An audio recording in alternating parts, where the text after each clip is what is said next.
प्रधानमंत्री नरेंद्र मोदी की अध्यक्षता में केंद्रीय मंत्रिमंडल की बैठक में लिए गए कई महत्वपूर्ण फैसले। प्रधानमंत्री गरीब कल्याण अन्न योजना की अवधि नवंबर तक बढ़ाई गई। कृषि में निवेश की परियोजना को दी गई मंजूरी। मुख्यमंत्री मनोहर लाल ने प्रदेश के युवाओं से एमएसएमई के तहत निजी उद्योग स्थापित करने का किया आह्वान। जींद के युवाओं ने कहा, इससे रोजगार के बढ़ेंगे अवसर।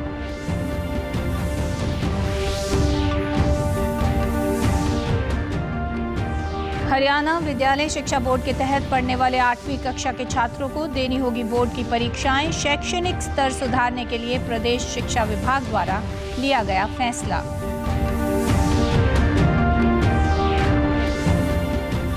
और फरीदाबाद में खोला जाएगा प्रदेश का पहला प्लाज्मा बैंक। प्रदेशवासियों को कोरोना इलाज में मिलेगी बड़ी राहत। नमस्कार, मैं शमी नागपाल। अब समाचार विस्तार से। आज प्रधानमंत्री नरेंद्र मोदी की अध्यक्षता में केंद्रीय मंत्रिमंडल की बैठक आयोजित की गई। इस बैठक में कृषि बीमा सहित गरीब व जरूरतमंदों के लिए कई अहम फैसले लिए गए। केंद्रीय सूचना एवं प्रसारण मंत्री प्रकाश जावड़ेकर और केंद्रीय कृषि मंत्री नरेंद्र सिंह तोमर द्वारा प्रेस वार्ता में बैठक में लिए गए फैसलों की जानकारी दी गई। प्रकाश जावड़ेकर ने बताया कि प्रधानमंत्री गरीब कल्याण अन्न योजना आगामी नवंबर माह तक बढ़ा दिया गया है। अगस्त, सितंबर, अक्टूबर, नवंबर 5 महीने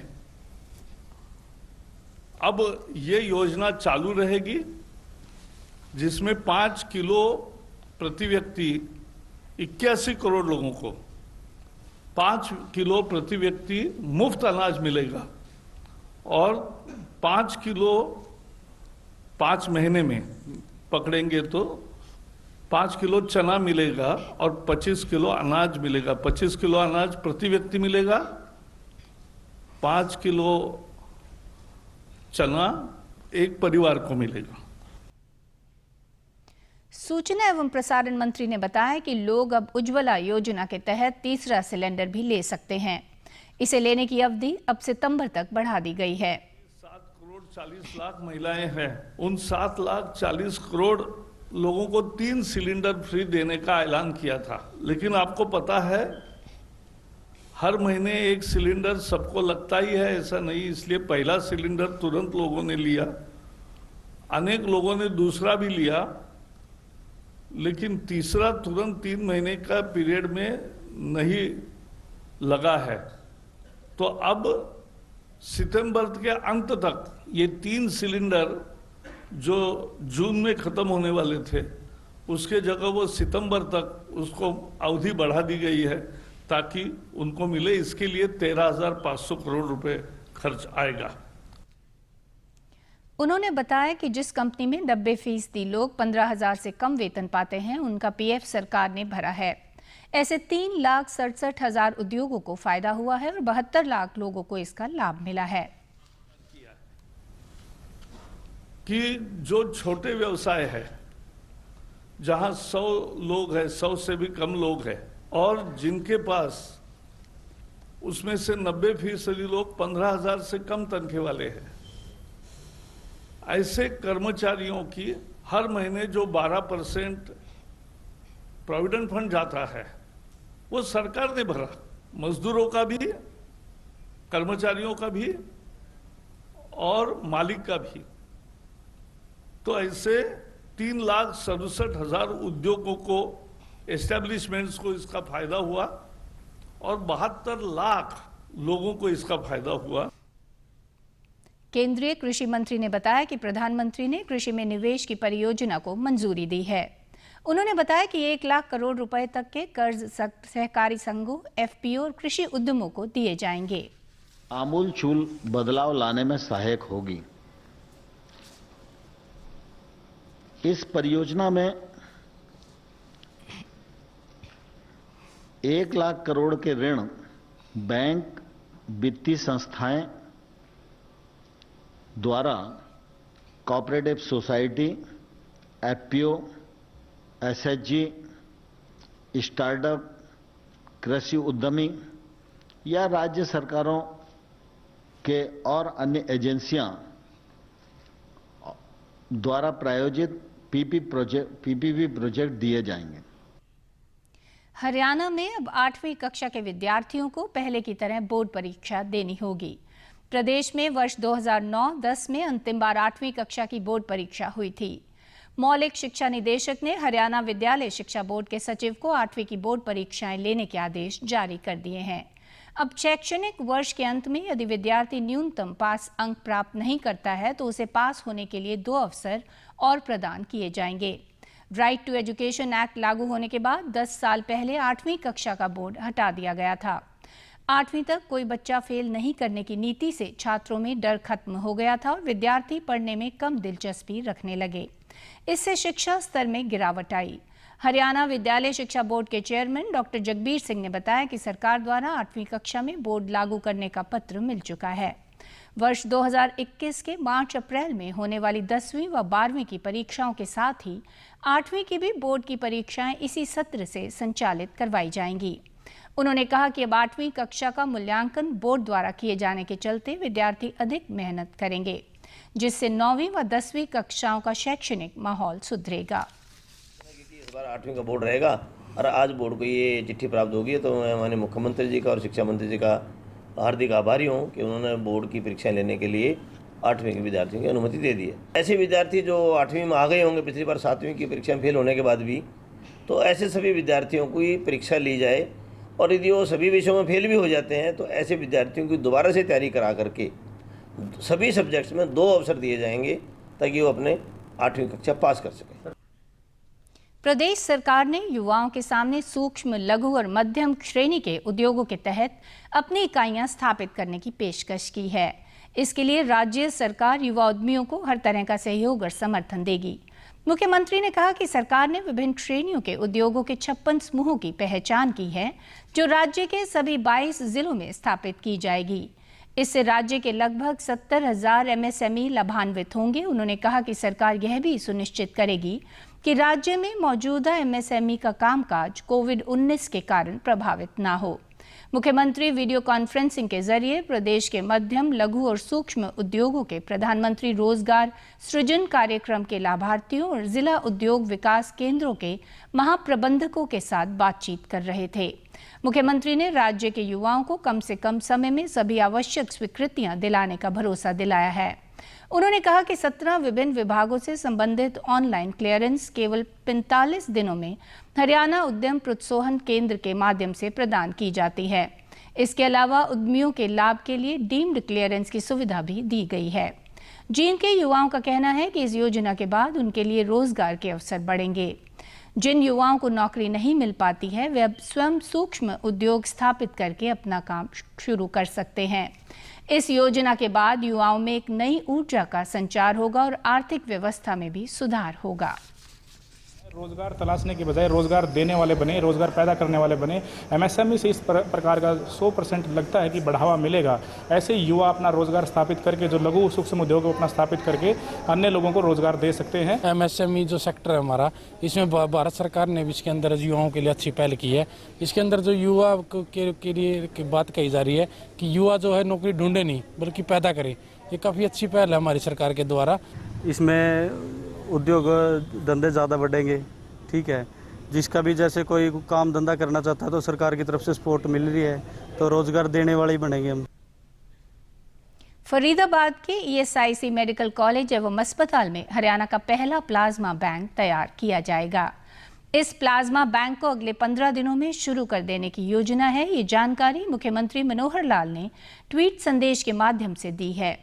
इसके बनने के बाद कोरोना के गंभीर मरीजों को प्लाज्मा के लिए परेशान नहीं होना पड़ेगा। इसके लिए ICMR और अतिरिक्त मुख्य सचिव आलोक निगम व P अमरीश ने ESIC मेडिकल कॉलेज प्रबंधन को मंजूरी दे दी है। प्लाज्मा बैंक को शुरू करने से पहले कॉलेज प्रबंधन द्वारा मानक संचालन प्रक्रियाएं तैयार की जा रही हैं। प्लाज्मा बैंक को विकसित करने के लिए एडवांस तकनीक की मशीनें उपलब्ध हैं, जिनमें प्लाज्मा को कई दिनों तक सुरक्षित रखा जा सकेगा। कोरोना संक्रमण से ठीक हो चुके मरीजों के शरीर में वायरस के खिलाफ एंटीबॉडी बन जाती है। यदि कोरोना से ठीक हुए मरीज का प्लाज्मा संक्रमित व्यक्ति को दिया जाए तो संक्रमित व्यक्ति के शरीर में भी एंटीबॉडी बनने लगते हैं। ICMR ने प्रदेश में ESIC मेडिकल कॉलेज और मेदांता अस्पताल गुरुग्राम को प्लाज्मा थेरेपी से इलाज की अनुमति दे दी है। प्लाज्मा बैंक बनने से प्रदेश के अन्य जिलों के लोगों को भी इसका लाभ मिलेगा। इसके अलावा निजी अस्पताल भी इसका लाभ उठा सकेंगे। ESIC मेडिकल कॉलेज के डीन डॉक्टर असीम दास ने बताया कि मेडिकल कॉलेज में 2 आधुनिक मशीनें और फ्रीजर लगाए गए हैं और अन्य संबंधित सुविधाएं उपलब्ध करवाई गई हैं। उन्होंने बताया कि प्लाज्मा लेने से पहले कई प्रकार के परीक्षण किए जाते हैं। उन्होंने कहा कि प्लाज्मा देने से डोनर को किसी किस्म का कोई नुकसान नहीं होता, इसलिए ठीक होने वाले मरीजों को आगे आकर प्लाज्मा दान करना चाहिए, जिससे किसी की जान बचाई जा सके। पूरे हरियाणा में 2 सेंटर्स को ICMR ने चुना था, एक फरीदाबाद सरकारी क्षेत्र में एवं दूसरा मेदांता हॉस्पिटल में। उसके बाद यहाँ का पर संक्रमण बढ़ने की वजह से प्लाज्मा थेरेपी के लिए जब सरकार ने हमें आगाह दिया तो हमने इसको आगे लेने की कोशिश की है और उसी का फलस्वरूप आज ये है। वन विभाग पलवल द्वारा जिले में लगभग 3 लाख पौधे लगाए जाएंगे, जिसमें पौधागिरी स्कीम के तहत 90,000 पौधे और 1,05,000 पौधे जल शक्ति अभियान के तहत गांव में लगाए जाएंगे। वन विभाग के रेंज अधिकारी अमरदीप सिंह ने बताया कि विभाग की नर्सरी में पौधे पूरी तरह से तैयार हैं। बारिश आने के बाद पौधे लगाने का कार्य शुरू कर दिया जाएगा। पलवल जिले को हरा भरा और सुंदर बनाने के लिए वन विभाग मुस्तैदी के साथ कार्य करेगा। उन्होंने बताया कि ग्राम पंचायत द्वारा सरकारी स्कूलों, पंचायत भवनों, तालाबों के किनारे, सड़क किनारे व अन्य सार्वजनिक स्थानों पर पौधारोपण किया जाएगा। वहीं पौधागिरी योजना के अनुसार स्कूल के बच्चों को पौधे वितरित किए जाएंगे। टारगेट है जिसमें से पौधागिरी स्कीम के तहत 90,000 पौधे स्कूल के बच्चों द्वारा क्लास 6 से और 12वीं तक के बच्चों के द्वारा लगाए जाएंगे और 1,05,000 पौधे जल शक्ति अभियान के तहत लगाए जाएंगे, जो कि पंचायतों के माध्यम से लगेंगे। स्थानीय निवासी प्रवीण कुमार ने बताया कि बारिश के मौसम में प्रत्येक व्यक्ति को पौधारोपण करना चाहिए। उन्होंने लोगों से अपील करते हुए कहा कि सावन के महीने में सभी लोग पौधारोपण करें। पौधारोपण के बाद में पौधों का संरक्षण भी करें।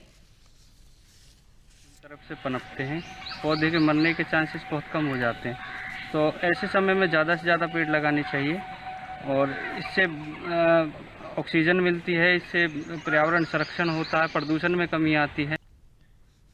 चौधरी चरण सिंह हरियाणा कृषि विश्वविद्यालय हिसार के कृषि मौसम विभाग ने मौसम पूर्वानुमान जारी करते हुए कहा है कि अरब सागर से नमी वाली मानसूनी हवाएं आने की संभावना से प्रदेश में 12 जुलाई तक मौसम आमतौर पर परिवर्तनशील व बीच बीच में आंशिक बादल छाए रहने की संभावना है। आज रात से 10 जुलाई तक बीच बीच में हरियाणा में तेज हवाओं के साथ उत्तरी हरियाणा में कहीं कहीं मध्यम से अच्छी बारिश और पश्चिमी व दक्षिण हरियाणा में हल्की से मध्यम बारिश की संभावना है। राज्य में इस दौरान तापमान सामान्य के आसपास ही बने रहने की संभावना है। मौसम विभाग के अनुसार अगले 2-3 दिन बारिश की संभावना को देखते हुए किसान धान की रोपाई जारी रखें। इसके अलावा बाजरा, गवार आदि खरीफ फसलों के उत्तम किस्मों के बीजों का प्रबंध करें तथा उचित नमी होने के बाद बिजाई मौसम साफ होने पर ही करें।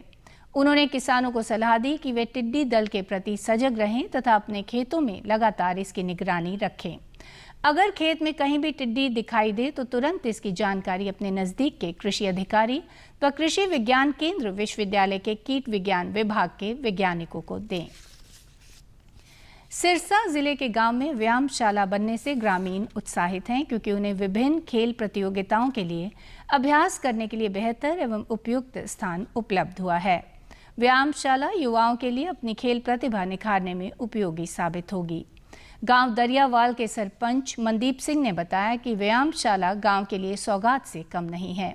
उन्होंने कहा कि पूरा गांव इसके लिए प्रदेश सरकार का तहे दिल से आभार व्यक्त करता है।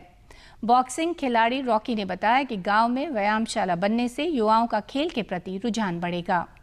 खेलने व व्यायाम करने से युवा नशे से दूर रहकर न केवल अपने आप को शारीरिक तौर पर फिट रख सकेंगे, बल्कि अन्य युवाओं को भी खेल के प्रति प्रेरित करेंगे। राज्य सरकार का गांव में व्यायामशाला बनाना बहुत ही सराहनीय कदम है। वॉलीबॉल खिलाड़ी सूर्यदीप, रोहताश व राजीव ने बताया कि गांव के युवाओं के लिए व्यायामशाला के रूप में खेलने के लिए बेहतर स्थान मिला है, जिसका खेल के रूप में सदुपयोग कर सकेंगे। उपायुक्त रमेश चंद्र बिडान ने बताया कि प्रशासन द्वारा व्यायामशाला निर्माण कार्य को प्राथमिकता के आधार पर पूरा करवाया जाएगा। उन्होंने ग्रामीणों से आह्वान किया कि वे इन व्यायामशालों का अधिक से अधिक लाभ उठाते हुए अपने स्वास्थ्य के प्रति जागरूक बने। कोरोना काल में इस व्यायामशाला की उपयोगिता और अधिक हो जाती है। अंत में इस बुलेटिन के मुख्य समाचार एक बार फिर। प्रधानमंत्री नरेंद्र मोदी की अध्यक्षता में केंद्रीय मंत्रिमंडल की बैठक में लिए गए कई महत्वपूर्ण फैसले। प्रधानमंत्री गरीब कल्याण अन्न योजना की अवधि नवंबर तक बढ़ाई गई। कृषि में निवेश की परियोजना को दी गई मंजूरी। मुख्यमंत्री मनोहर लाल ने प्रदेश के युवाओं से एमएसएमई के तहत निजी उद्योग स्थापित करने का किया आह्वान। जींद के युवाओं ने कहा, इससे रोजगार के बढ़ेंगे अवसर।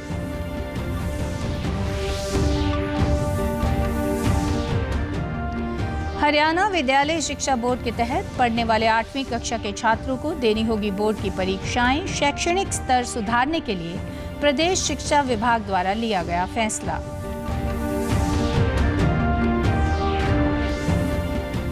और फरीदाबाद में खोला जाएगा प्रदेश का पहला प्लाज्मा बैंक। प्रदेशवासियों को कोरोना इलाज में मिलेगी बड़ी राहत। समाचारों में आज इतना ही। नमस्कार।